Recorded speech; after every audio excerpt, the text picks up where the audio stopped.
In the quiet scriptorium of a medieval monastery, a single candle flickered over an unfinished manuscript, its ink still wet, its words hanging in suspense. The scribe, who had been painstakingly copying sacred texts for years, had vanished without a trace, leaving behind not just an empty stool, but a void that would ripple across kingdoms. This wasn't just the disappearance of one man, it was the unraveling of a delicate web holding Europe together, because this scribe wasn't merely copying words, he was shaping them, translating them, and in doing so, quietly holding the line between unity and chaos. What followed his absence was a crisis few saw coming, a battle over language, faith, and power that nearly tore the continent apart. Think about the last time words changed your world, maybe a letter, a speech, or even a text message that shifted everything.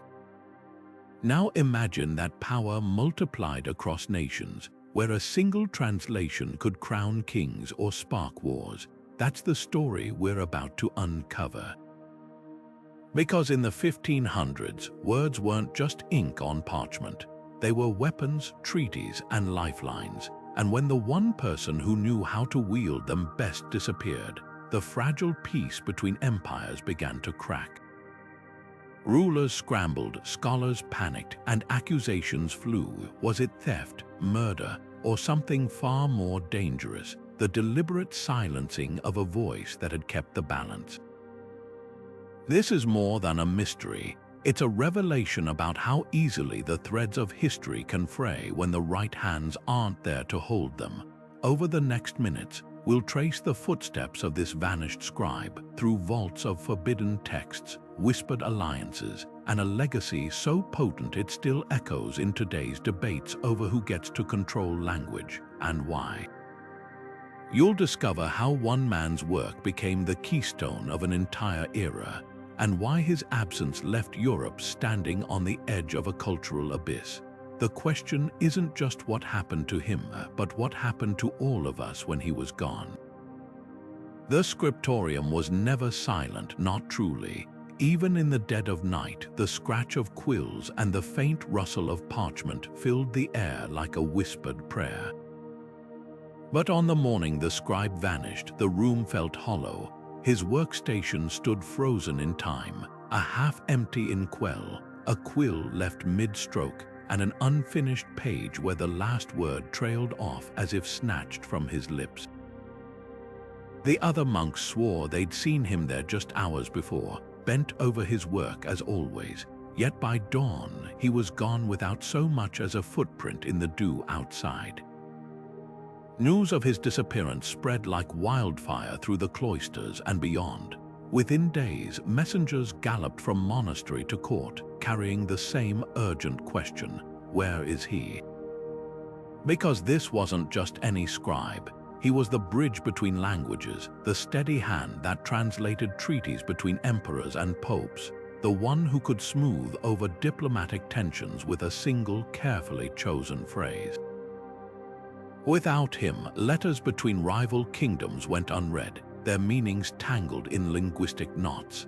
A dispute over trade routes in the north nearly erupted into violence when a mistranslation implied betrayal. Even the Vatican's envoys grew uneasy, their carefully worded decrees suddenly vulnerable to misinterpretation. Contemporary chronicles describe the chaos in vivid detail.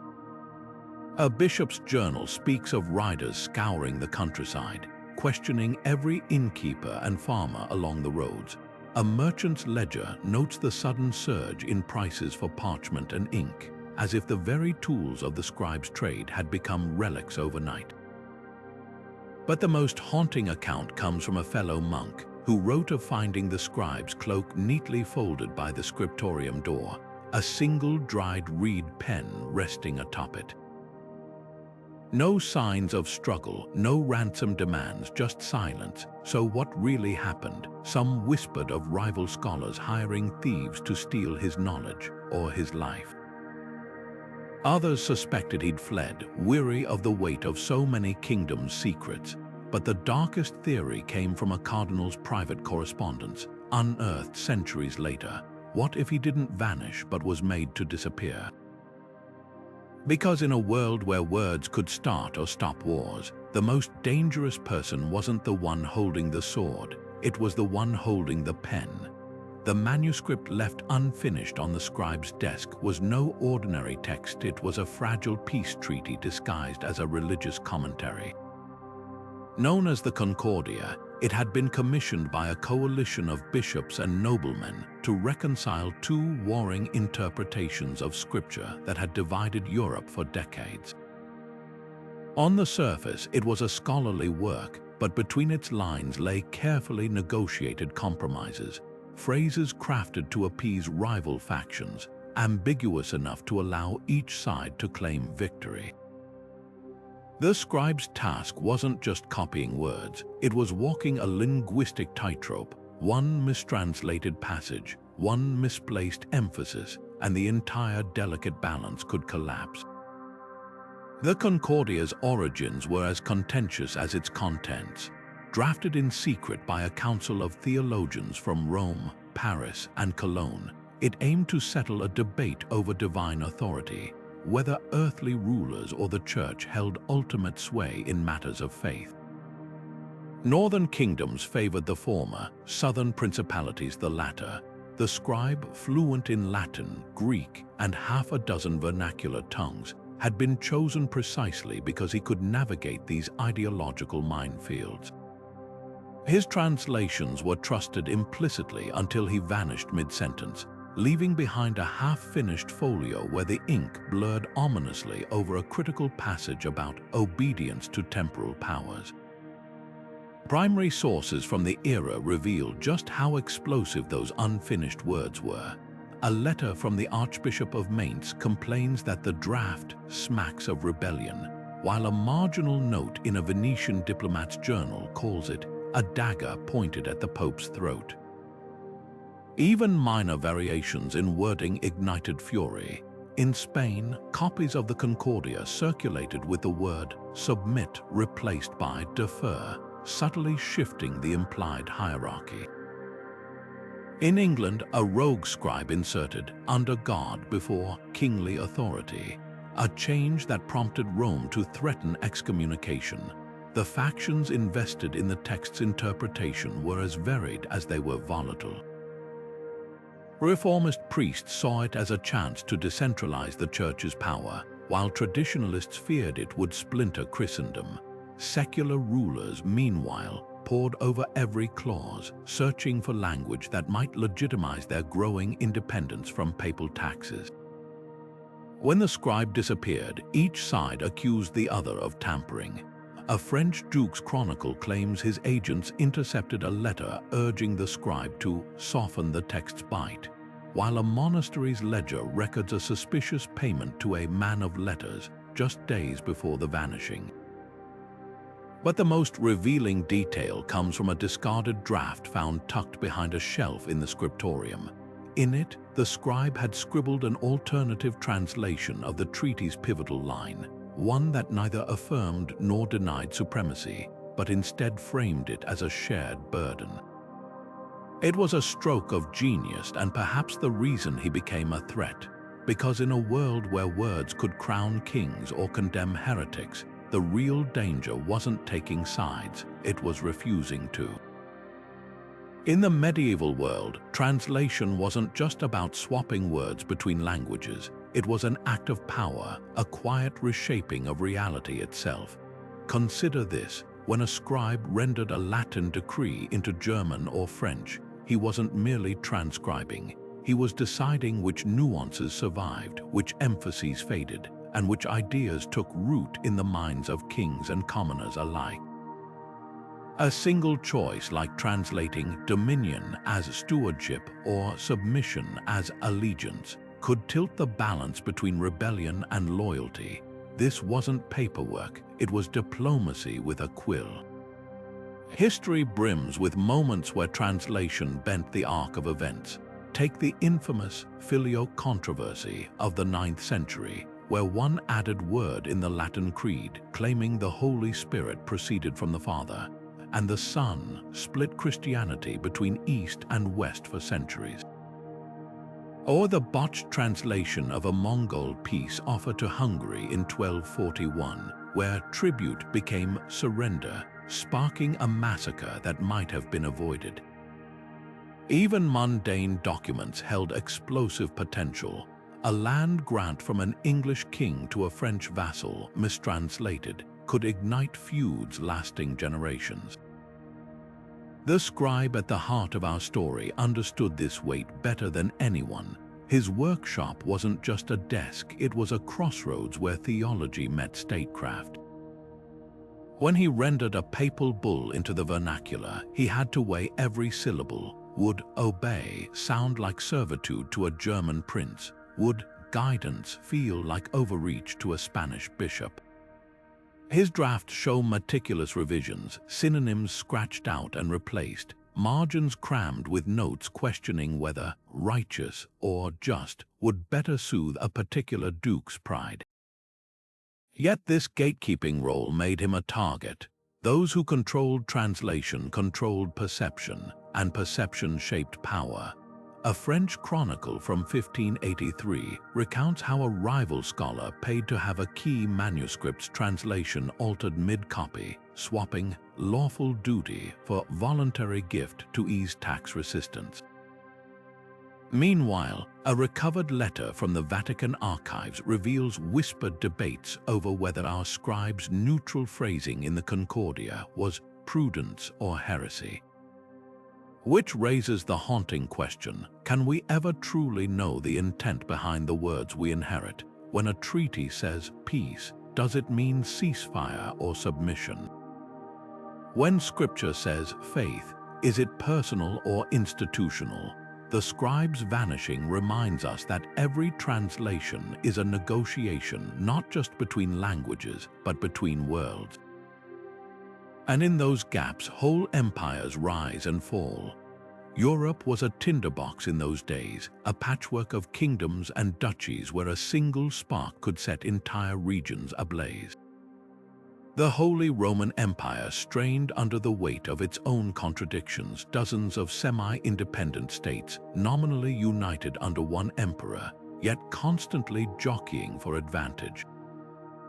To the west, France and Spain eyed each other across the Pyrenees, their dynastic rivalries simmering beneath a veneer of diplomacy.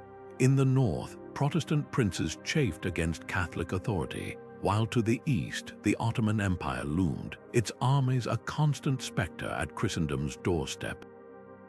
This was a world where words were the glue holding fragile alliances together, and when the scribe vanished, that glue began to dissolve. The most immediate chaos erupted along the Rhine Valley, a vital trade corridor where merchants and messengers relied on translated safe conduct passes to move freely between territories. Within weeks of the scribe's disappearance, a convoy of Flemish wool traders was detained at a checkpoint near Mainz because their documents rendered in a now unverifiable dialect were deemed suspicious. Local lords, smelling opportunity, imposed arbitrary tariffs, claiming the lack of official translations justified their levies. Meanwhile, in Strasbourg, a dispute over a mistranslated clause in a grain treaty nearly turned into open conflict when Bavarian troops massed at the border, convinced they'd been cheated out of their harvest share. But the true flashpoint emerged in the Italian peninsula, where the Concordia's stalled ratification left papal legates and city-state envoys in limbo. Venice's Doge seized the moment, declaring that without an authoritative Latin to Venetian translation, he would interpret the treaty's terms as local custom dictates, a thinly veiled power grab that sent shockwaves through Rome. Contemporary dispatches describe a frantic meeting in the Vatican Library, where cardinals pored over half-finished drafts, trying to reconstruct the scribe's intended phrasing. One bishop's journal recounts how a single misread word, tribute, instead of donation, nearly derailed negotiations with Naples until a quick-witted monk salvaged the situation by improvising a compromise text. Yet perhaps the most revealing incident unfolded in Prague, where Emperor Rudolf II's court had long depended on the missing scribe to mediate between his fractious German, Hungarian, and Bohemian nobles. When a disputed succession document surfaced its Czech and Latin versions subtly at odds, the imperial chancellor famously threw up his hands and declared, "We are building a Tower of Babel with no one left to interpret the plans." It took the personal intervention of Rudolf's sister, Archduchess Elizabeth, who spoke all three languages fluently, to prevent armed factions from storming the castle. Her solution: she ordered every copy of the document burned and had the terms recited aloud from memory in each language simultaneously, a performance so audaciously theatrical that it temporarily silenced the quarreling factions. This was the dangerous vacuum the scribe's absence created, a world where every ruler, cleric, and scholar became their own translator, twisting words to fit their ambitions. The irony was cruel. The very system designed to prevent conflict, a shared reliance on neutral, expert scribes, had become its greatest vulnerability the moment the most trusted among them disappeared. And as the crisis deepened, one unsettling truth became clear. In the scramble to replace him, no one could agree on what his translations had actually said. The hunt for the vanished scribe became Europe's most desperate puzzle, with every power royal, religious, and mercantile scrambling to solve it.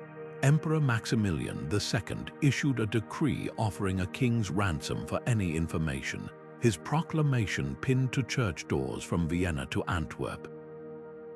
Meanwhile, the Vatican dispatched discreet investigators, their instructions written in cipher: find him before his knowledge falls into the wrong hands.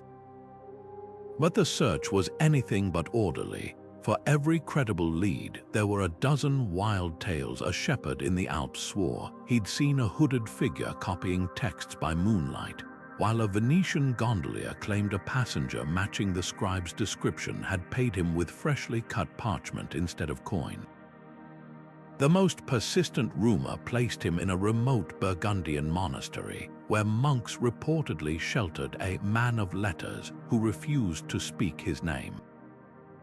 A contingent of Habsburg guards rode there at full gallop, only to find a half-blind copyist recovering from a fever. Then came whispers from Augsburg about a secret workshop where the scribe was being forced to forge documents for a league of merchant princes. This, too, proved false. The workshop existed, but its captive was a debt-ridden calligrapher with no connection to the missing Concordia. Even the sea wasn't beyond suspicion.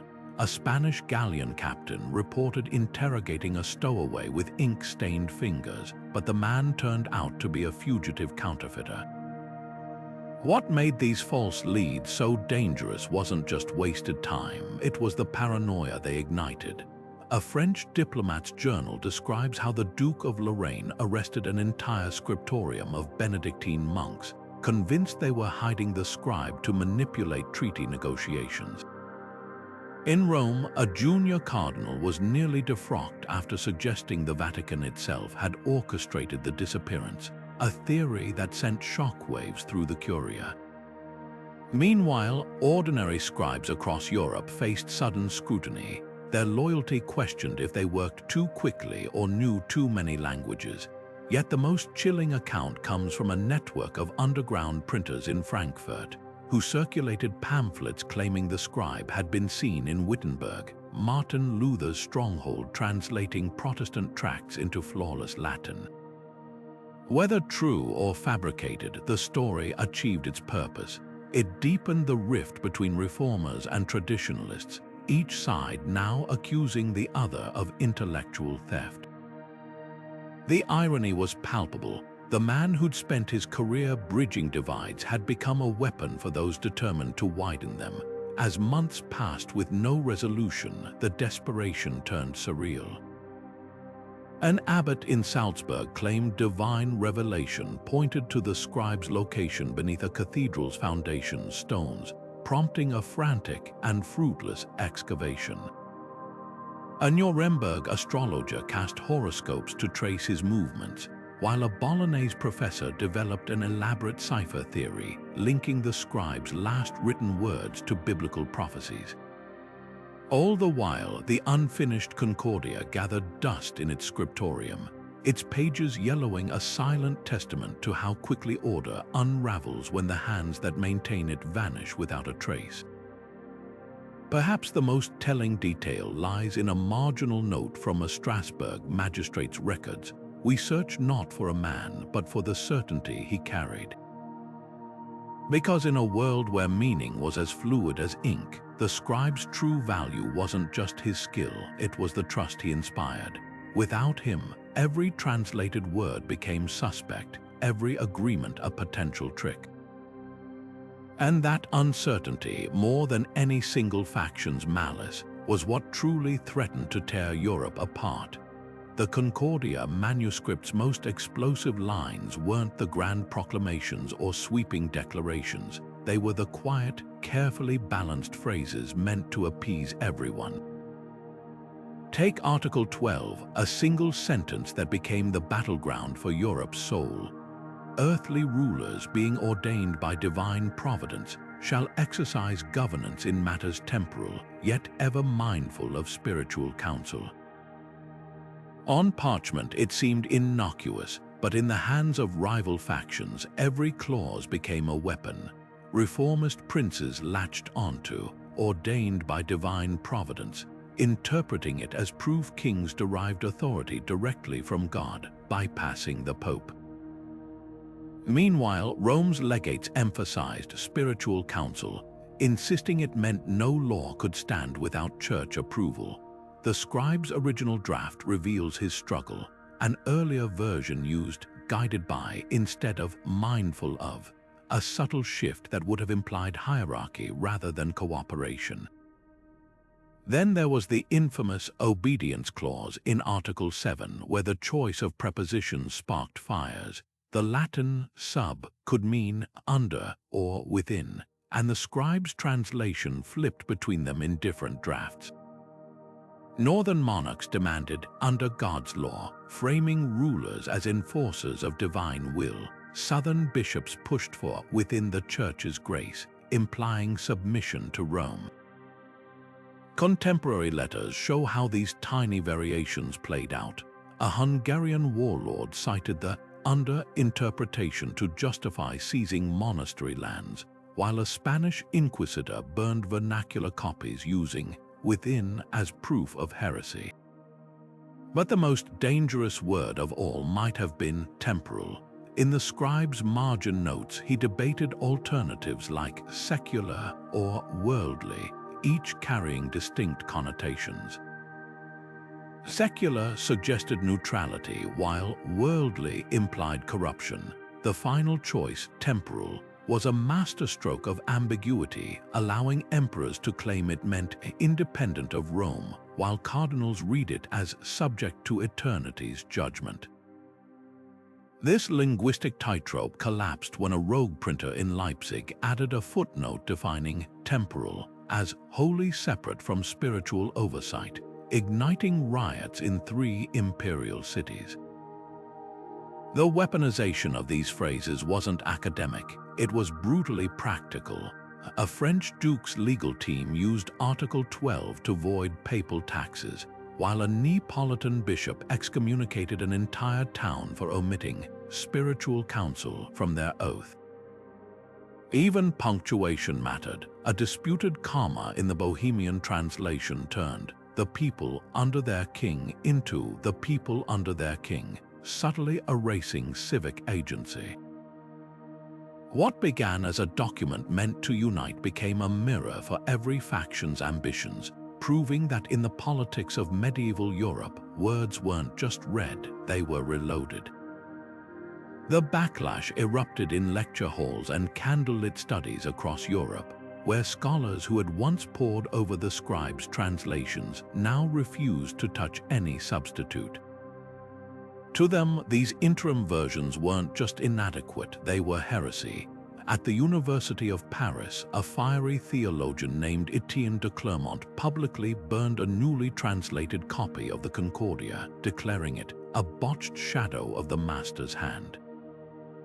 In Heidelberg, students rioted when their rector attempted to teach from a version commissioned by the local bishop, shouting down the lecturer with cries of, "Where is the true text?" These weren't mere academic squabbles, they were revolts against the very idea that language could be bent to fit political convenience. Leading the charge was a coalition of purists, men like Prague's Jan of Teple, whose razor-sharp marginalia dissected every deviation from the scribe's known style.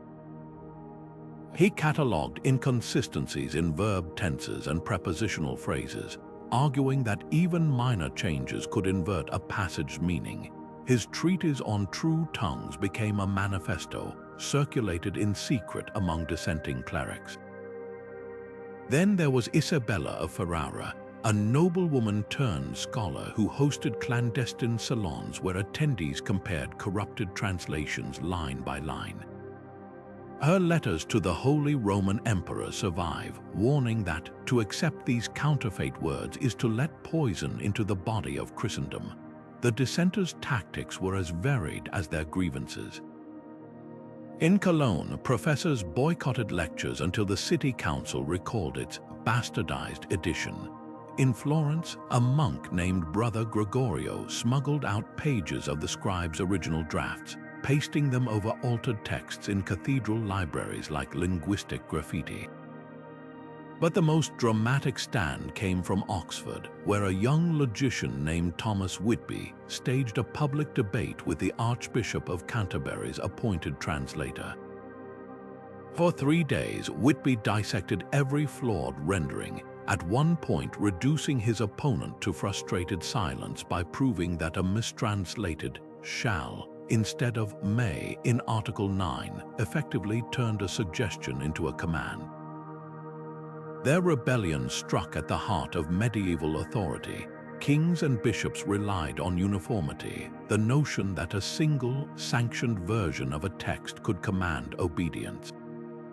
But these scholars exposed the fragility of that control. When the Duke of Burgundy ordered his court intellectuals to adopt an approved translation, half of them resigned their posts rather than comply. In response, the Vatican issued a decree condemning those who elevate one man's quill above Holy Mother Church. But the damage was done.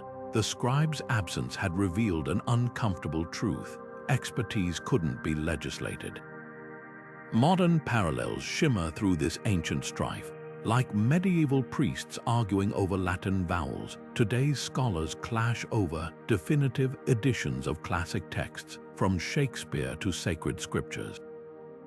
Tech giants face backlash when AI translation strips nuance from literature, while historians debate whether digitized manuscripts lose something vital in pixel form.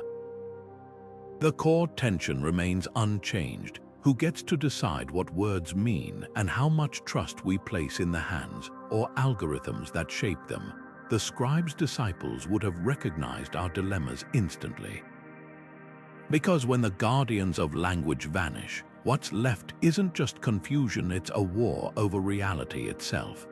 Within months of the scribe's disappearance, counterfeit versions of the Concordia began surfacing in courts and monasteries across Europe, each one claiming to be his final, definitive translation. The most brazen appeared in Munich, where a Bavarian duke presented a lavishly illuminated manuscript bearing what he swore was the scribe's signature.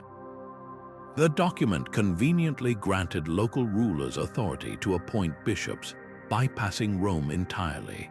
But something felt off to the abbess of a nearby convent, who noticed the letterforms lacked the scribe's characteristic flourishes, the way he'd curve the tail of his G like a shepherd's crook, or dot his I with a tiny diamond shape. She alerted a visiting papal legate who compared the text to authenticated samples and found discrepancies in the ink composition. The forger had used walnut gall when the scribe always favored iron tannin blends. This wasn't an isolated case. In Ghent, a merchant consortium paid a small fortune for a lost translation of a trade agreement, only to discover the parchment was too new, missing the subtle yellowing at the edges that came from years of handling. Over in Toledo, a rabbi-turned-sleuth exposed a forged Hebrew-Latin glossary by spotting anachronistic quill strokes. The scribe had trained in Carolingian minuscule, but this text contained telltale Gothic angularity. Even punctuation betrayed the fakes. The real scribe used a unique system of slanted dots to mark pauses, while imposters defaulted to conventional virgules. The surge in fraud forced scholars to develop forensic techniques that would shape paleography for centuries. They scrutinized parchment fibers under magnifying lenses, noting variations in thickness that hinted at regional origins. They studied ink absorption patterns to detect later additions and compared letter spacing to identify rushed hands. At the University of Padua, a polymath named Brother Leo devised a grid system to measure character proportions, proving one notorious forgery had letters half a millimeter narrower than the scribe's standard. Meanwhile, in Strasbourg, a nun catalogued every abbreviation the scribe ever used, his preference for of Ka'at, his distinctive for Quid, creating the first known database of scribble idiosyncrasies. Yet the most damning evidence often lay in the words themselves. The scribe had a knack for finding neutral terms that offended no faction, but the fakes leaned conspicuously toward one side. A rediscovered fragment in Augsburg used the phrase "supreme earthly authority," a phrasing the real scribe had deliberately avoided in favor of delegated governance.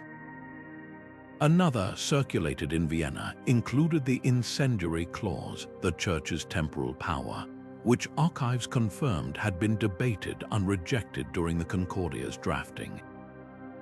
This crisis did more than expose forgeries. It revealed how easily history could be rewritten. When a French cardinal's library burned under suspicious circumstances, rumors spread that it housed proof of tampered texts.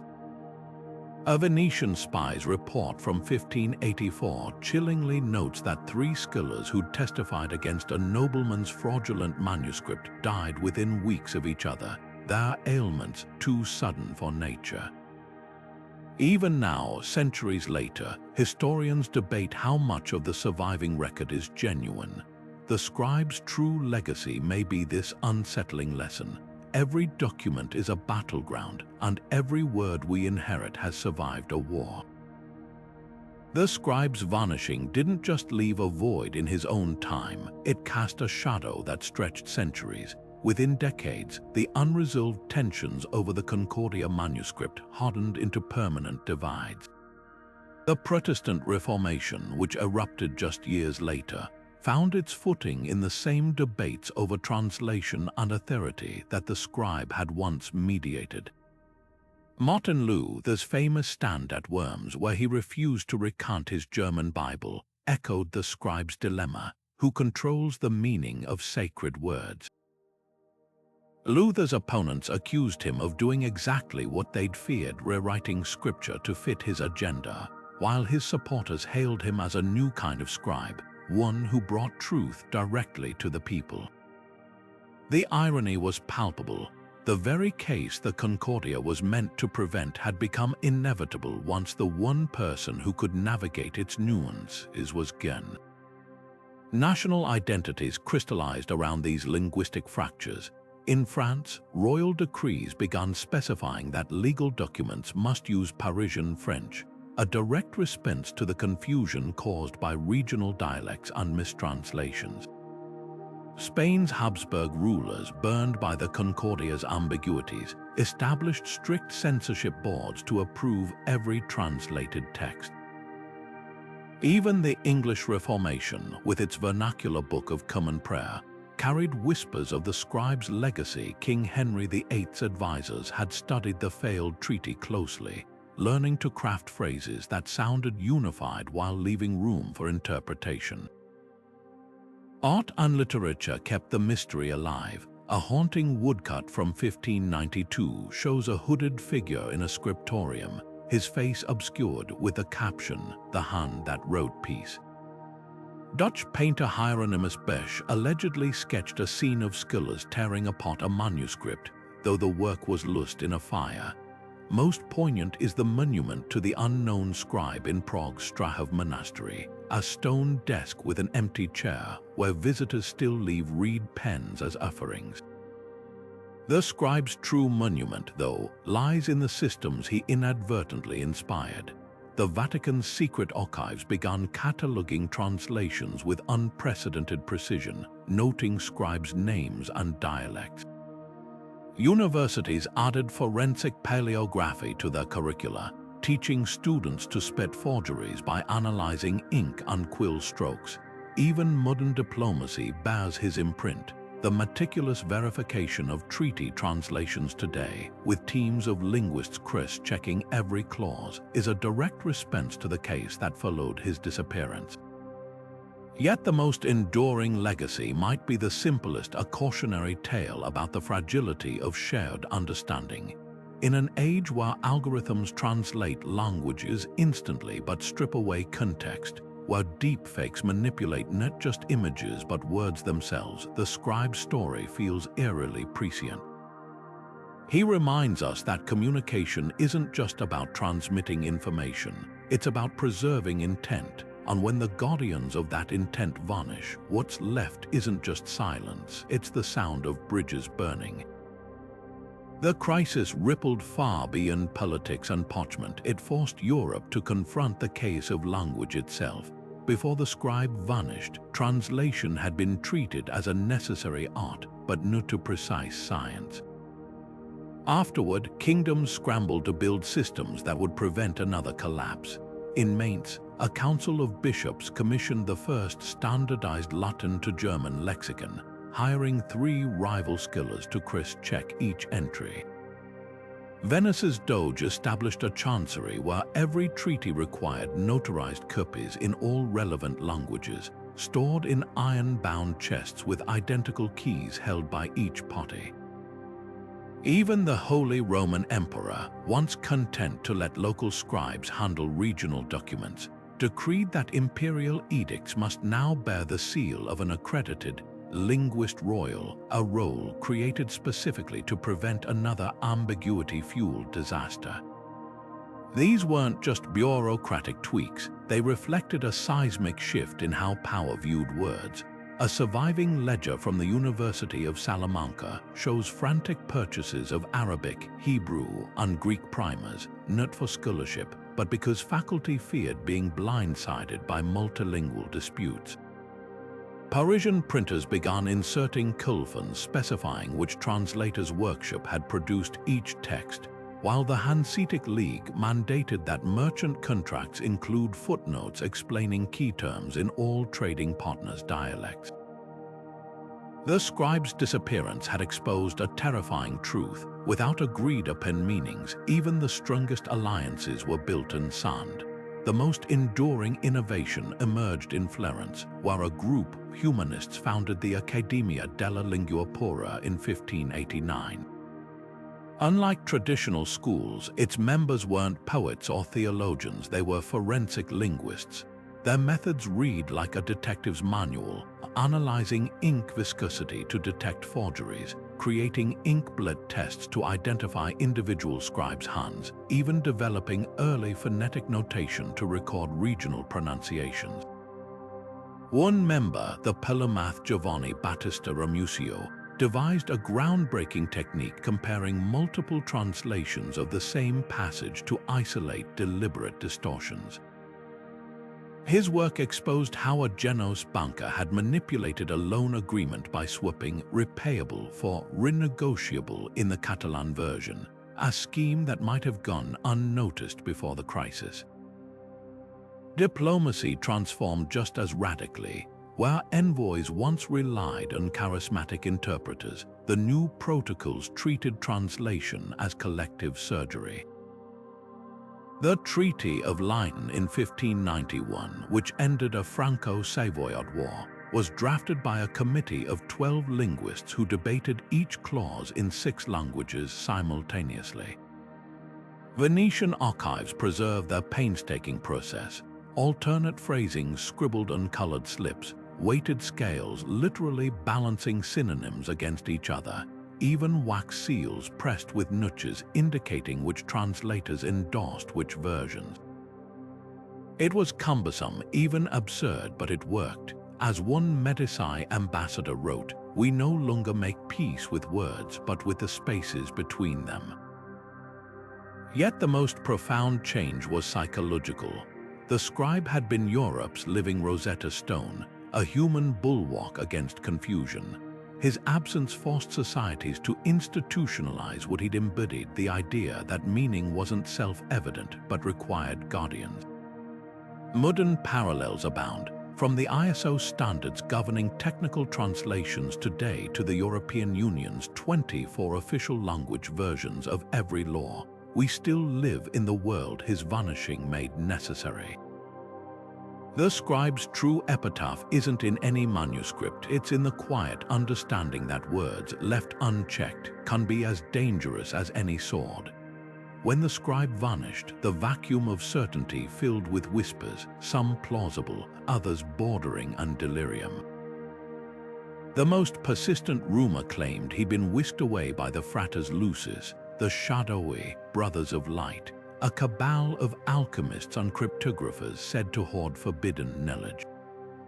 A pamphlet circulated in Frankfurt described a midnight ritual where hooded figures forced the scribe to transcribe a celestial language that could unlock the gates of time itself. Never mind that the only evidence was a single eyewitness, a drunken stable hand who later admitted he'd conflated the story with a morality play he'd seen at the fair. Then came the celestial abduction theories.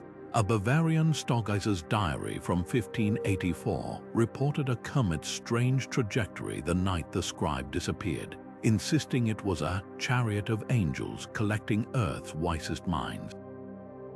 This gained eerie traction when a nun in Luxembourg claimed to have seen the scribe floating above her cloister, quill in hand, mouthing untranslatable words.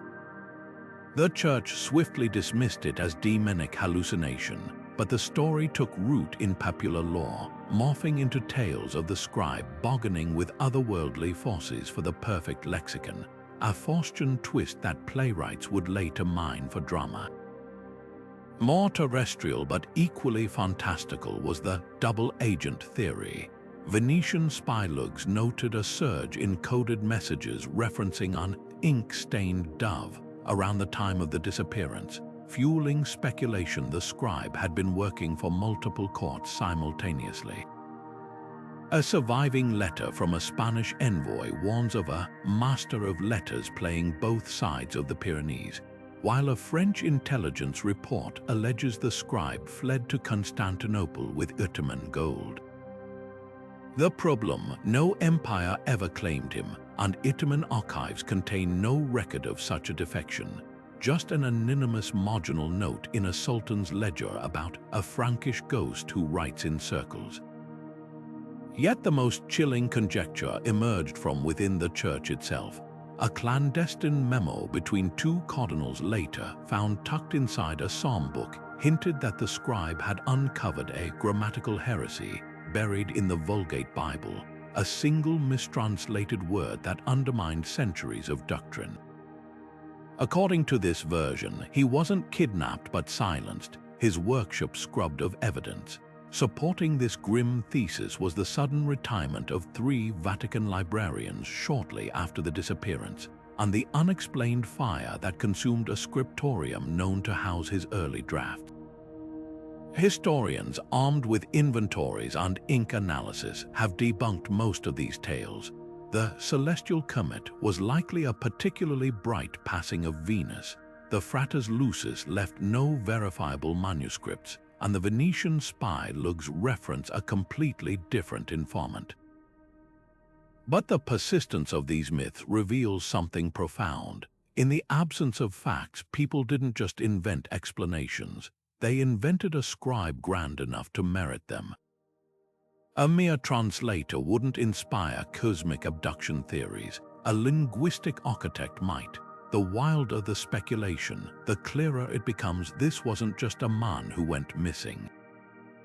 It was an idea too powerful to fade quietly. So what's your theory? Do you see a victim of political intrigue, a runaway genius, or something stranger?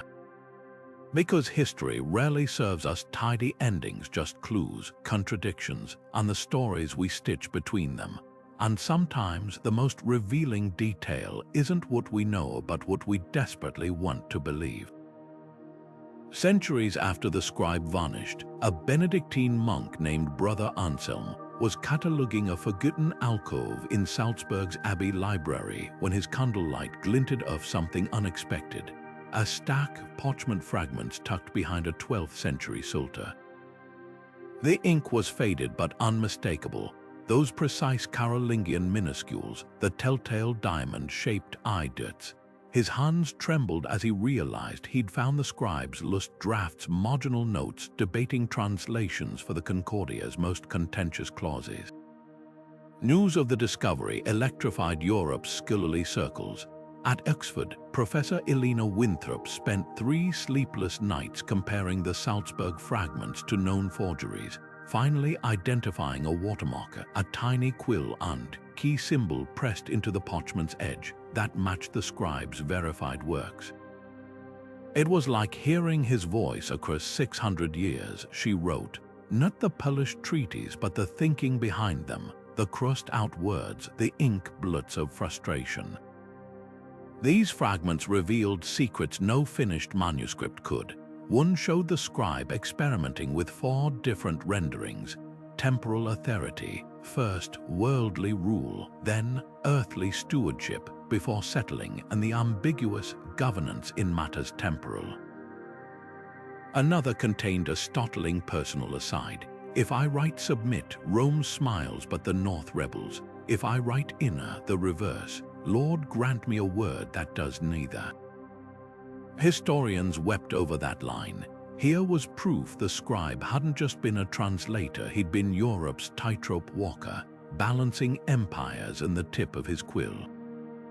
But the most explosive find came from a Parisian antiquarian's attic in 1923. Buried in a chest of medieval tax records was a single vellum sheet containing the scribe's last known writing. The sentence he'd abandoned mid-stroke the night he disappeared. Infrared imaging revealed what the naked eye couldn't see. Beneath the faded ink, the parchment bore indentations from a since-erased line. Painstaking reconstruction showed the scribe had originally written, "Kings owe obedience to spiritual wisdom," then scraped it away in favor of "Kings and clergy share mutual duties." The implications were staggering. This wasn't just a translation, it was a last-minute rewrite that might have averted centuries of conflict had he completed it. Debates over these rediscoveries raged far beyond academic journals. When a Zurich museum displayed the Paris fragment in 1968, protesters clashed over its interpretation. Catholic traditionalists insisting the erased line proved the scribe's orthodoxy. Secular scholars arguing his revision showed resistance to Vatican overreach. Meanwhile, forensic linguists made a chilling discovery. The ink in the Salzburg fragments contained traces of lavender oil, a preservative used exclusively in one Burgundian monastery's scriptorium. This placed the scribe there days before his disappearance, fueling theories he'd fled or been taken after a dispute with local clerics. The emotional weight of these finds transcended scholarship. In 2011, calligrapher Javier Morales spent 18 months recreating the scribe's tools, quills cut from goose feathers harvested in the same Bavarian marshes, ink mixed from iron salts and oak galls using 15th century recipes. When he copied the Paris fragment's final interrupted sentence, his hand shook at the same point where the original strokes trailed off. "You feel it in your bones," he told the New York Times.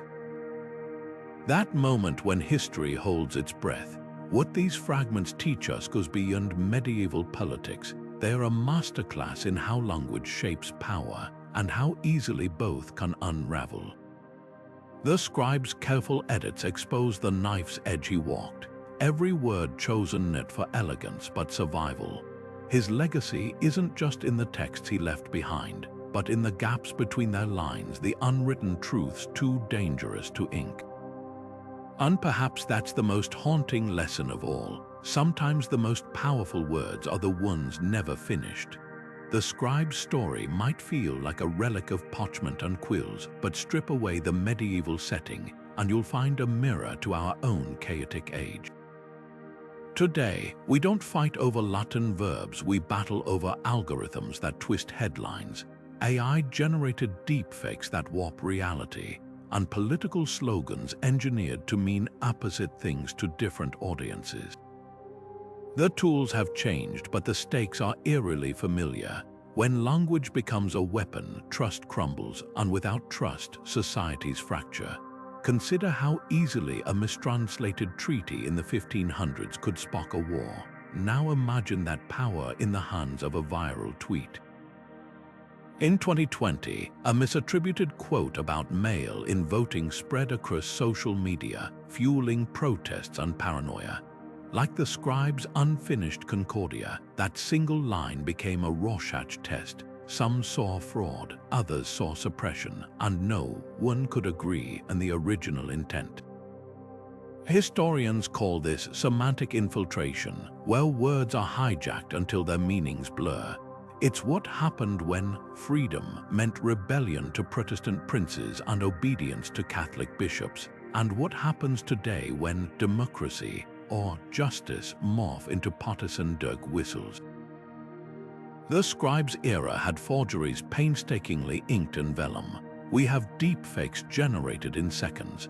A Burgundian duke might have paid a rogue calligrapher to alter a land deed, but now anyone with a laptop can fabricate a CEO's voice announcing a fake merger or a politician's face delivering a speech they never gave. The Vatican's solution back then was forensic ink analysis. Ours is blockchain verification and watermarking. Yet the core challenge remains: how do we authenticate truth when the very mediums we rely on can be tampered with? Perhaps the most unsettling parallel is the rise of alternative lexicons. Just as Reformation-era pamphlets reinterpreted scripture to fit new ideologies, today's media ecosystems create parallel dictionaries. One study found that during the 2020 pandemic, the same word, lockdown, signaled safety to some and tyranny to others, splitting public response along ideological lines. The scribe's nightmare wasn't just losing control of the words, it was watching them splinter into irreconcilable dialects of thought. Sound familiar? But here's where history offers hope. The scribe's disappearance forced Europe to innovate. Multilingual notaries sealed master copies, accredited translators. Our solutions might look different: fact-checking algorithms, media literacy curricula, transparency laws, but the principle is the same. Societies survive by creating systems that outlast individual guardians of truth. The scribe's legacy isn't just a cautionary tale, it's a blueprint, because when words become battlegrounds, the real fight isn't over who controls them, it's over who gets to rebuild the bridges between them. The identity of the vanished scribe remains one of history's most tantalizing puzzles, a shadow flickering at the edges of parchment and ink.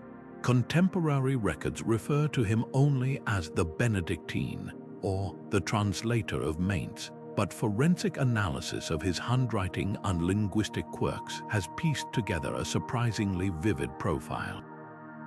His script shows traces of early training in a French scriptorium, likely Burgundy, given his distinctive looping Gs, a style favored in Dijon's Monasteries. Yet his Latin contains Germanic syntactical flourishes, suggesting he spent formative years along the Rhine.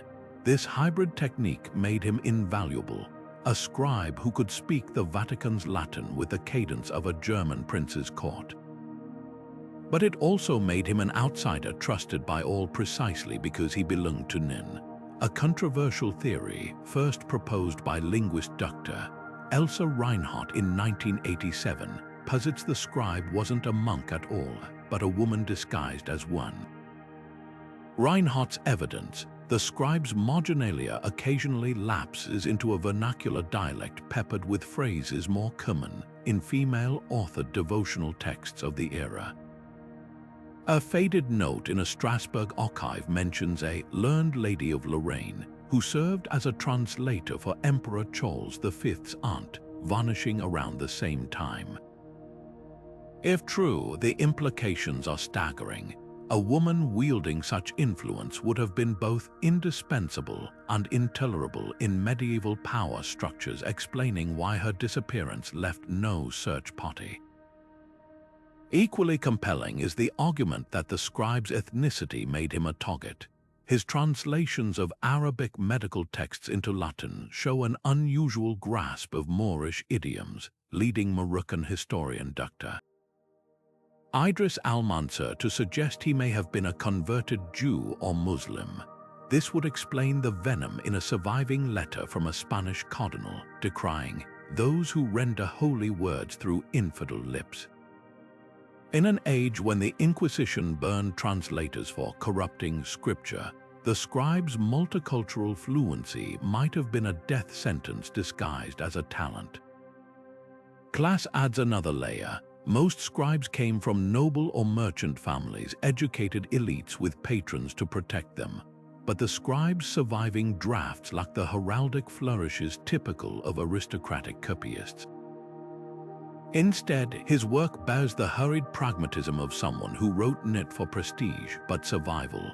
A payroll ledger from a now-lost Alsatian monastery lists payments to a brother of no house, a term often used for runaway serfs granted sanctuary. If the scribe rose from peasantry to become Europe's linguistic linchpin, his very existence threatened the notion that only the highborn could shape history. Perhaps the most poignant clue lies in what he didn't write. Unlike most medieval scribes, he never signed his work. No proud facet made by or do gracious thanks to good. The sole exception, a single line buried in a Bohemian psalter's margin. Words are the armor of the powerless. Whether monk, woman, or outcast, his anonymity wasn't an accident. It was a shield, and when that shield cracked, the silence that followed wasn't just a mystery, it was a warning. Monasteries were far more than quiet retreats for prayer. They were the nerve centers of medieval information warfare. When the scribe vanished, these cloistered communities became the front lines in a battle over who would control Europe's narrative. Benedictine abbeys, Franciscan friaries, and Dominican convents each housed rival factions with starkly different visions for the Concordia's legacy. In the scriptorium of Cluny, monks worked by candlelight to produce corrected versions that emphasized papal authority, while across the Rhine, Cistercian brothers smuggled out drafts favoring royal supremacy. The parchment became a proxy for power, and the men who copied it were no longer mere scribes, they were soldiers in a silent war. One of the most daring acts of defiance came from Brother Heinrich of Fulda, a Cistercian who secretly transcribed the scribe's last known draft into sheepskin strips, then sewed them into the lining of his habit. When his abbot ordered all unapproved translations burned, Heinrich walked for 12 days through winter storms to deliver the fragments to a sympathetic duke. His frostbitten fingers left smudges in the pages that still stain the manuscript today, a visceral reminder how far some would go to preserve the scribe's original intent. Not all resistors were so fortunate. Chronicles from Augsburg tell of a young Franciscan named Pietro who was caught altering a passage about church taxes. His punishment, his right hand, the one that held the pen, was publicly nailed to the monastery gate as a warning. The competition wasn't just between orders but within them. At Ment St. Michel, tensions erupted into what locals called the Ink Rebellion, where reformist monks barricaded themselves in the scriptorium for 3 weeks, refusing to surrender their copies of the scribe's work. They eventually compromised by producing 2 versions, one for the Vatican's inspectors and another hidden beneath floorboards, its margins crammed with annotations challenging Rome's edicts. Meanwhile, in the Alpine Abbey of Einsiedeln, a blind monk named Lucas became an unlikely hero. Having memorized the scribe's distinctive phrasing from years of transcribing aloud, he could detect forged interpolations by ear alone. His sharp hearing exposed a visiting bishop's attempt to insert the phrase absolute obedience into a key clause, a scandal that forced the bishop's recall to Rome. But the most profound battles were often the quietest. In a Catalan convent, Sister Margarita spent decades painstakingly recreating the scribe's lost translations from memory, using a needle to prick tiny holes in parchment where she suspected omissions. Her stitched Psalter, now in Barcelona's archives, reveals a startling pattern. The holes align perfectly with controversial passages about secular authority, suggesting deliberate censorship. Meanwhile, Prague's Strahov Monastery took a different approach. They commissioned identical copies of the Concordia in 6 languages, then chained them together in a single iron rod. The message was clear: no version could be altered without breaking the chain. These weren't just acts of preservation, they were acts of defiance. Every time a monk risked the whip to save a manuscript, or a nun sewed forbidden texts into vestments, they were asserting a radical idea, that words belonged not to kings or popes, but to those willing to guard their truth. The scribe's disappearance had exposed a fault line in medieval society, and the monasteries, once seen as neutral ground, became the trenches where Europe's future was fought over one inked letter at a time. The quill that scratched across parchment in a medieval scriptorium wasn't just a tool, it was an extension of the scribe's very breath. Every stroke demanded precision, the angle of the nib, the pressure of the hand, even the temperature of the room. Too dry and the ink would clit, too damp and it would bleed into the parchment's fibers like a whispered secret spreading too far. The materials themselves were anything but uniform. Goose feathers, favored for their flexibility, had to be cured for months before use, while parchment stretched, scraped, and polished animal skin, varied in texture from the velvety smoothness of calf vellum to the rough, fibrous sheets made from sheep. These weren't just surfaces to write in, they were landscapes, each with its own quirks that could betray even the steadiest hand. And then there was the ink, a concoction as volatile as the politics it recorded. Iron gall ink, the scribe's standard, mixed tannic acid from oak galls with iron salts, creating a rich black that faded to brown over centuries, but its chemistry was unforgiving. Too much iron and it ate through the parchment like acid, too little and it whooshed away at the first hint of moisture. Some recipes called for honey as a binder, others for wine ingredients that could alter drying times or leave residues invisible until a later scribe tried to overwrite them. A batch brewed in winter might behave differently than one made in summer humidity, leading to inconsistencies that could turn a carefully copied nun into a dubious nunc with a single blurred stroke. These physical constraints shaped the spread of ideas in ways we rarely consider. A scribe working by flickering candlelight might misread a minim, those tiny vertical strokes that distinguish letters like I, U, and N. In one notorious case, a copyist in Rouen transformed in principio, in the beginning, into in principio, a nonsensical error that spawned weeks of theological debate over whether it hinted at some hidden heresy. Even spacing held power. Without standardized punctuation, scribes used dots, slashes, or simply gaps to separate words, a system so subjective that a well-placed blank could turn "good is nowhere" into "good is now here" or "good is nowhere," depending on the reader's leanings. The consequences of these tiny imperfections could ripple across kingdoms.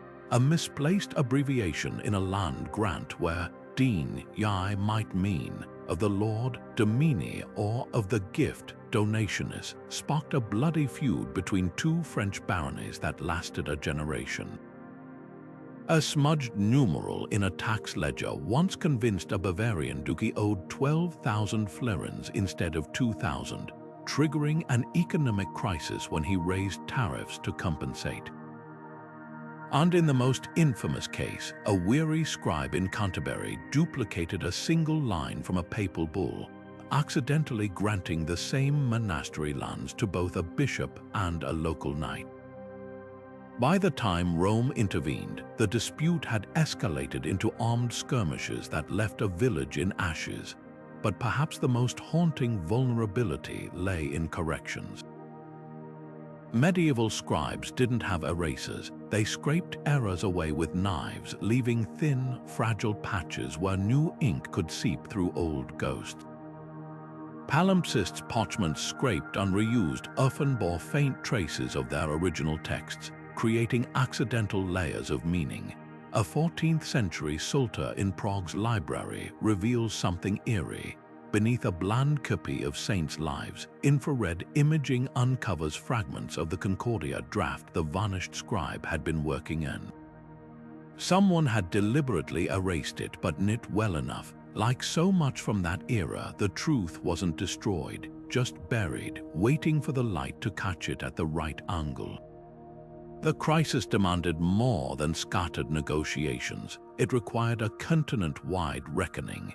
In the spring of 1586, representatives from every major European power gathered in the neutral city of Trier for what became known as the Council of Bridges.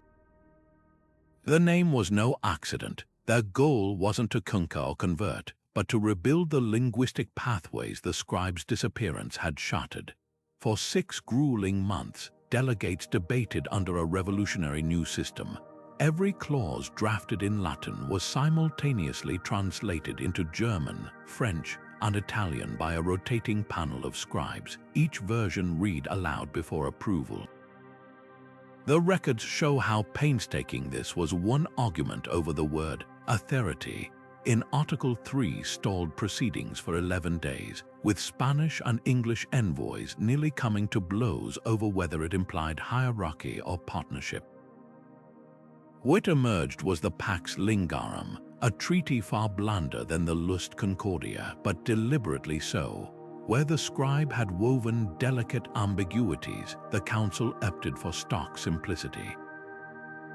Rulers govern became rulers govern temporal matters, with temporal defined in an exhaustive footnote spanning 3 pages. The Vatican secured symbolic victories, like requiring all vernacular translations to carry a Latin preface, but secular powers won practical concessions, including the right to appoint local translators for legal documents. The real innovation, though, was institutional. Trier established the first permanent guild of diplomatic scribes, its members drawn equally from church and state, their work subject to random audits by mixed committees. Not everyone left satisfied. The Hanseatic League's merchants grumbled about new tariffs on cross-border documents, while reformist theologians saw the Latin preface requirement as Rome's sneaky reassertion of control. But 2 factions emerged stronger: the imperial cities of the Holy Roman Empire, whose multilingual delegates became indispensable mediators, and surprisingly, women. Several ruling noblewomen like Marguerite, Navarre, and Anna of Saxony had quietly funded scholar nuns during the crisis, and their networks now gained formal roles as translation verifiers. A Venetian diarist captured the shift. They call them mere scribes, but watch closely, it's the hands that hold the pens that will steer the ships of state. Yet the Pax Linguarum true legacy was psychological. By acknowledging that words needed guardians beyond any single authority, it planted the seed for modern linguistic diplomacy. The Guild Seal, a quill crossing a key, still adorns EU translation offices today, a silent nod to the vanished scribe whose absence taught Europe that peace depends not on perfect words but on keeping them honest. Among the scattered fragments attributed to the vanished scribe, none tantalize historians more than the so-called last page, a single folio discovered wedged beneath a choir stall in Regensburg Cathedral decades after his disappearance. The ink is faded but legible, the handwriting unmistakably his, yet the content defies easy interpretation. Unlike his usual precise drafts, this sheet is a chaotic mosaic, half-finished sentences, repeated phrases scratched out violently, and a marginal sketch of a key with a broken tooth. The most coherent line reads, "They watch the letters as I form them," followed by, "The quill is no longer mine." Beneath this, in shaky capitals, he wrote "Veritas Truth," then smeared the ink before it dried, as if reconsidering. Forensic analysis reveals disturbing details. The parchment shows unusual pitting near the edges, consistent with hurried scraping. Perhaps someone tried to erase traces of wax, suggesting the page was sealed hastily. More chilling are the ink blots. The scribe, renowned for his clean lines, left frantic splatters here, some forming odd patterns.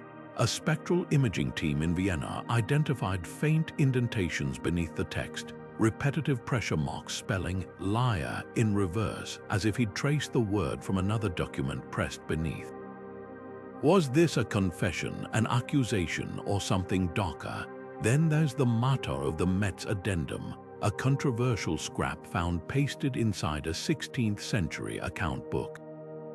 Purportedly the scribe's final translation, it's a single paragraph from St. Paul's epistles rendered with eerie alterations. Where the Vulgate reads, "The letter kills, but the spirit gives life," this version states, "The letter is killed and the spirit watches." The handwriting is nearly flawless, but spectral analysis detected traces of iron sulfate absent from the scribe's known inks. Even stranger, the parchment's chain lines match a batch used in Rome, not his usual Strasbourg supplier. Did he write this under duress in his final hours, or was it forged to implicate him posthumously? Theories abound. Oxford paleographer Dr. Helen Cotter argues the last page reflects burnout, a master linguist realizing language itself had become a prison. Conversely, Barcelona's Far, the Mateo insists the reversed liar proves the scribe discovered a fatal flaw in church doctrine and was silenced.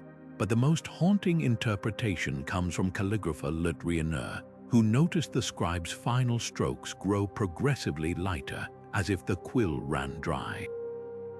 He didn't stop writing, she suggests. Someone stopped him. Perhaps the truth lies in what isn't there. In his prime, the scribe could weave compromise into every syllable. These last fragments show no such artistry, just a man racing against an unseen clock, leaving clues like breadcrumbs for a trail he knew we'd walk centuries later. The real message may not be in the words he left, but in the spaces where he couldn't. The scribe's legend didn't fade into the parchment dust of history. It seeped into the marrow of European culture, morphing into allegories and art that kept his cautionary tale alive. Within a generation of his disappearance, traveling minstrels were singing ballads about the silent brother, a figure who knew the words that could unmake kings. One surviving lyric from a Bavarian songbook warns, "Beware the man who writes what none dare speak, for his shadow walks where empires break." By the 17th century, his story had become shorthand for the dangers of forbidden knowledge. Playwrights in Elizabethan England staged thinly veiled versions of the tale like Thomas Middleton's The Incorn Tragedy, while a monk's translations expose a cardinal's corruption, leading to his mysterious vanishing. The script cleverly mirrors real events. The monk's final line, "My quill is now my epitaph," echoes the scribe's own fragmented last words. Romantic poets latched into the story with Gothic fervor. In 1823, German writer E.T.A. Hoffmann penned The Scribe's Ghost, a chilling short story about a monastery where inkwells refill themselves each night, whispering half-finished sentences in the vanished scribe's voice. Hoffmann's description of the phantom scribe, his fingers knit flesh but parchment, his eyes pools of spilled ink, tapped into growing anxieties about censorship during the post-Napoleonic crackdowns. Across the Channel, Lord Byron scribbled notes for an unfinished verse drama titled The Last Word, casting the scribe as a martyr to truth, choked by the very tongues he sought to tame. But the most poignant adaptations emerged from marginalized communities who saw themselves in the scribe's struggle. Yiddish folktales from Eastern Europe spun him into Der Erzähler Mech, Heber the Quiet Author, a figure who writes a magical alphabet that makes tyrants forget their own names. In one version, set during a pogrom, the scribe's lost manuscript becomes a protective charm when its letters rise from the page to form an invisible shield. Meanwhile, Basque oral traditions preserved a legend about Idazol, a mute translator whose hands are cut off by a feudal lord, only for his severed fingers to keep writing warnings in the dirt. These weren't just stories, they were acts of resistance, wrapping contemporary fears in medieval parchment. Even music carried echoes of the tale. In 1968, experimental composer Georgi Ligeti debuted Quaternion, a haunting chamber piece where four cellos play conflicting translations of the same Latin text until their melodies collapse into dissonance. The program notes explicitly reference the scribe's dilemma. When meaning splinters, who decides which version survives? More recently, the indie folk band The Decemberists wove the legend into The Scribe's Daughter, a ballad about a girl deciphering her father's fragmented manuscripts, only to find the words that damned him save her. What makes these retellings so enduring isn't their historical accuracy, it's their adaptability. The scribe's core tragedy resonates wherever language is weaponized. During World War II, French resistance pamphlets invoked his story to critique Nazi propaganda, dubbing Goebbels the anti-scribe. In 2012, a Turkish journalist facing trial for anti-state writings quoted the Bavarian ballads in his defense, drawing parallels between medieval scriptoria and modern censorship. Even Silicon Valley hasn't escaped the analogy. A viral comic strip depicted the scribe as a coder whose algorithm for truth detection gets him disappeared by tech overlords. The irony is rich. A man who never signed his name became a symbol stamped across centuries. Perhaps that's the ultimate lesson of his legacy. When the guardians of words vanish, their stories don't. They multiply, mutate, and find new mouths to speak them. Because the fight over who controls language never really ends, it just changes fronts. Modern forensic tools have peeled back layers of time to interrogate the scribe's manuscripts with a precision unimaginable in his era. Spectral imaging, which uses multispectral cameras to capture light wavelengths beyond the visible spectrum, has revealed erased drafts and marginalia hidden beneath centuries of wear. In 2019, researchers at the University of Vienna detected a startling undertext on a page previously thought blank, a draft of the Concordia's Article 12, where the scribe had originally written, "Rulers owe fealty to conscience," before scraping it away. The faint indentations of his quill, preserved like fingerprints, show where he hesitated over the word fealty, testing alternatives like allegiance, and duty before abandoning the line entirely. These ghostly traces expose not just his edits, but his torment. Every stroke was a negotiation between truth and survival. DNA analysis has unraveled equally gripping secrets. Parchment made from animal skin carries genetic markers of its origin. By sequencing collagen proteins from the scribe's known manuscripts, a team at Cambridge traced their sources to a cluster of sheep flocks grazing near Strasbourg between 1540 and 1560. This narrow window supports theories that he worked primarily in the Rhine Valley, where political and religious tensions ran hottest. More hauntingly, ink residue tests detected traces of lavender oil and beeswax in his later work's substance is used to soothe hand tremors and secure shaky quills. The man who held Europe's peace in his hands was quite literally losing his grip, but the most electrifying breakthrough came from X-ray fluorescence spectroscopy, which maps elemental compositions without damaging text. In 2021, the British Library identified a single folio with abnormally high lead levels in its ink, matching a batch documented in Rome's secret archives. This page, containing the scribe's translation of a papal decree, also bore microscopic pricks along its edges, pinholes used to align tracing sheets for copying.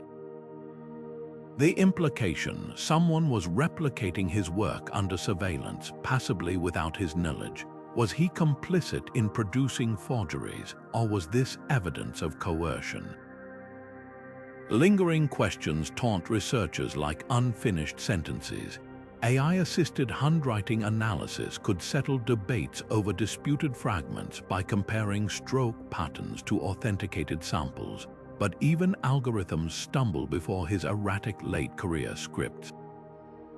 Was the shakiness due to illness, duress, or deliberate obfuscation?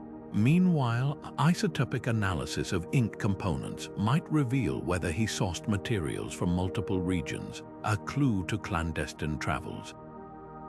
And then there's the enigma of the Metz Addendum, whose parchment radiocarbon dates to the right era but bears unnatural iron ratios. Some scholars now suspect it was penned by a left-handed copyist mimicking his style, a theory awaiting biomechanical simulation to confirm.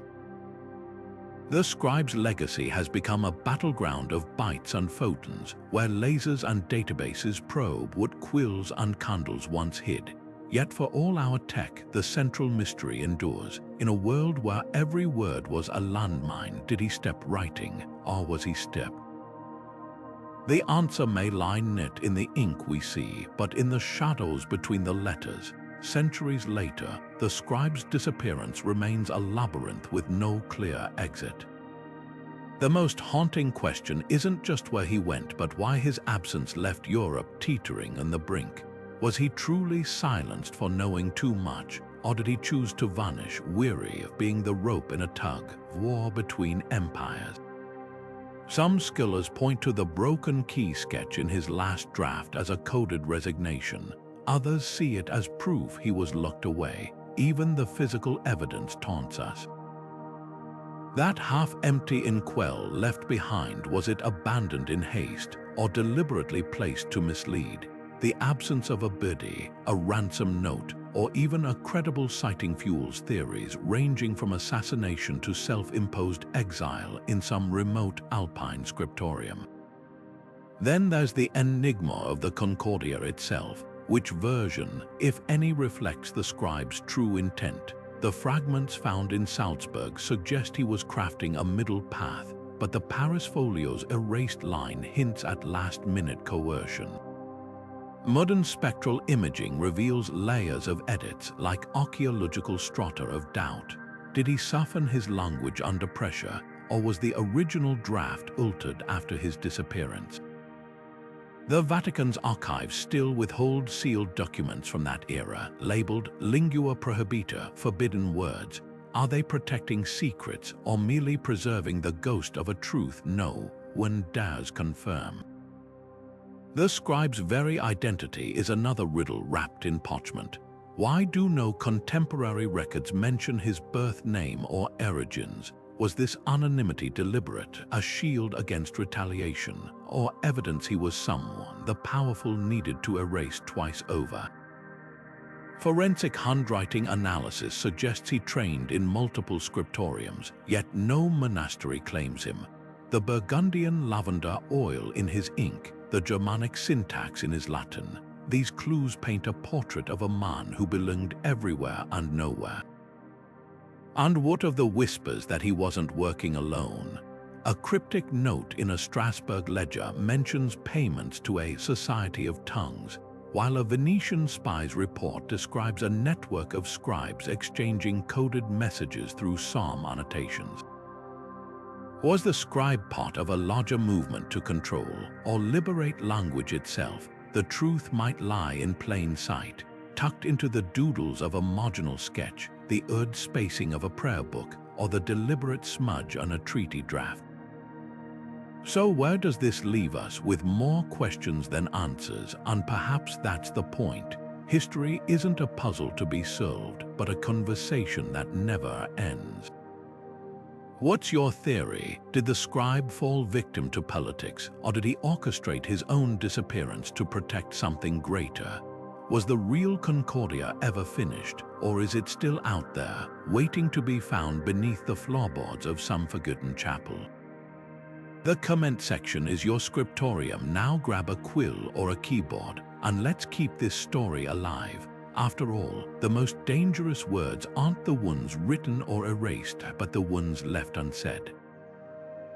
The scribe's disappearance wasn't just a medieval mystery, it was a warning etched in parchment, one that flashes like a neon sign in our digital age. Think about it. His world depended on a fragile chain of trust between writer and reader, translator and audience. Break that chain and suddenly a treaty becomes a weapon, a scripture morphs into heresy, and neighbors see enemies where they once saw allies. Sound familiar? Today, we're drowning in words, algorithmic translations that strip nuance from poetry, AI-generated news bits spinning conflicting narratives, and social media echo chambers where the same sentence means fact to one group and propaganda to another. The scribe's crisis proved that when the mediators of language vanish or are corrupted, case isn't just passable, it's inevitable. Take machine translation. A medieval scribe would have wept at the speed of tools like Google Translate, but shuddered at their blind spits.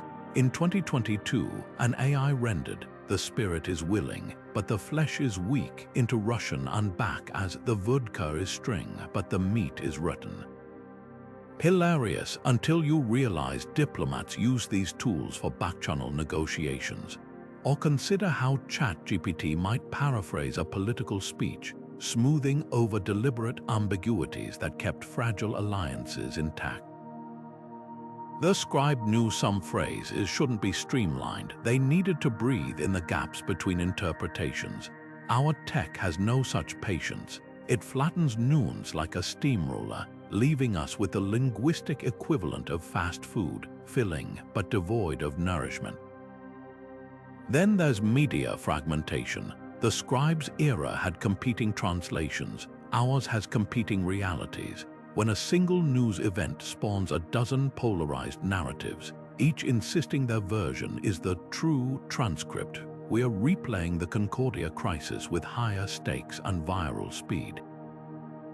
A study from MIT found that false headlines spread 6 times faster than factual ones on social media, not because we're gullible, but because outrage hijacks our neural pathways more efficiently than nuance.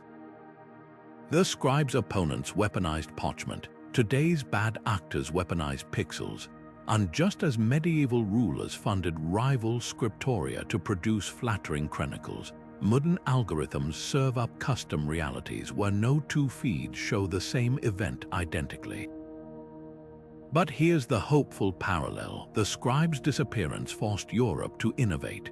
They built systems, guilds, notarized copies, forensic ink analysis to restore trust in words. Our solutions might look different, blockchain-verified journalism, AI bias audits, or even digital nutrition labels showing how many hands a story passed through before reaching you. The core lesson remains: societies survive by creating structures that outlast individual guardians of truth. Because whether it's a 15th century monk or a 21st century fact-checker, the moment we take clear communication for granted is the moment it slips through our fingers. Perhaps the scribe's most enduring legacy is this: language isn't just a tool, it's the bedrock of collective reality. When he vanished, Europe learned the hard way that words unmoored from shared meaning become grenades with the pins pulled. Today, as we navigate deepfakes, algorithmic bias, and the erosion of common vocabularies, his story whispers across the centuries. The difference between civilization and chaos isn't just who controls the narrative, but who remembers that words at their best are bridges, not weapons. And bridges, like trust, take generations to build but moments to burn. Archivists whisper about the scribe's ghost lingering in the quiet corners of medieval libraries, not as a spectre in robes, but as a sudden chill in the air when you turn a certain page, or the uncanny way a candle's flame gutters when you reach his unfinished folio. One curator at the Austrian National Library swears she once left a magnifying glass in the scribe's last known draft overnight, only to return at dawn and find it shifted precisely to frame the smudged word veritas, as if invisible fingers had adjusted the lens. Over in Spain, a conservationist restoring a 15th century psalter felt an inexplicable resistance when scraping residue from a margin note until he murmured an apology to the parchment, and the tool suddenly glided smooth. "You don't work with these texts," he later joked, "you negotiate with them." Then there's the infamous humming manuscript of Heidelberg. A doctoral student cataloging the university's collection in 1989 reported hearing a faint, rhythmic scratching, like a quill and vellum, whenever she handled a particular codex containing the scribe's translations. At first, she assumed it was the old binding settling, until colleagues confirmed the sound stepped the moment the book left her hands. Audio engineers brought in to analyze the phenomenon captured something: a series of subsonic pulses resembling deliberate pen strokes, but their equipment failed to pinpoint the source. The codex now sits in a climate-controlled case with a discreet label. Handle with reverence, some voices aren't ready to be archived. Perhaps the most chilling account comes from the Vatican secret archives, where a paleographer working late claimed to see the shadow of a hunched figure reflected in his desk lamp's brass surface. When he turned, no one was there, but the temperature in the room plummeted, and the Latin dictionary on his desk fell open to oblivisca, to forget. The incident might have been dismissed as fatigue, except for one detail. The scribe's disputed Met's addendum was on the table beside him, and infrared scans later revealed a previously unnoticed fingerprint in the margin, a wall matching no known historical sample. These stories persist because they tap into a deeper truth. History isn't just facts and parchment, but the weight of unfinished business. The scribe's ghost isn't some Gothic cliché, it's the nagging sense that we're one translation away from understanding him, one fragment shy of closure. Archivists know this better than anyone. They'll tell you the past never really sleeps, it just waits for the right reader to turn the page. So the next time you see a manuscript's ink shimmer oddly in the light, or feel a draft in a windowless library, ask yourself, are you studying history, or is history studying you? History isn't just carved in stone, it's scribbled in the margins, whispered in forums, and reimagined by those who refuse to let the past settle into dust. The scribe's disappearance has become a playground for modern-day detectives and dreamers alike, sparking theories as colorful as a medieval illuminated manuscript. Take the time-traveling linguist hypothesis. dreamed up by a Reddit thread dissecting the scribe's erratic ink compositions. Enthusiasts point to his uncanny familiarity with Arabic medical texts and Carolingian script, languages separated by centuries, suggesting he wasn't just multilingual, but multi-temporal. Could those lavender oil tremors in his later work hint at a man unstuck in time, fleeing an era that no longer had room for his words? Then there's the cipher of St. Jerome theory, beloved by cryptography buffs. A grad student in Heidelberg noticed the scribe's marginal doodles, broken keys, tangled nets, matched symbols in a coded psalter attributed to the 4th century Scylla. Decoded, they allegedly reveal coordinates to a hidden vault beneath Strasbourg Cathedral, where the scribe's true translation of the Concordia lies sealed. Never mind that the cathedral's foundations have been scanned repeatedly.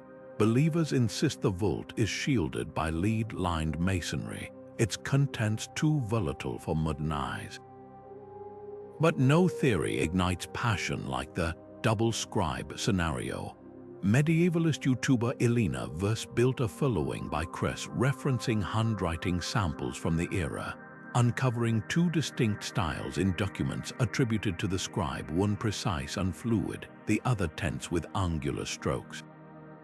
Her conclusion: there were 2 master translators, one who vanished and another who assumed his identity to control the narrative.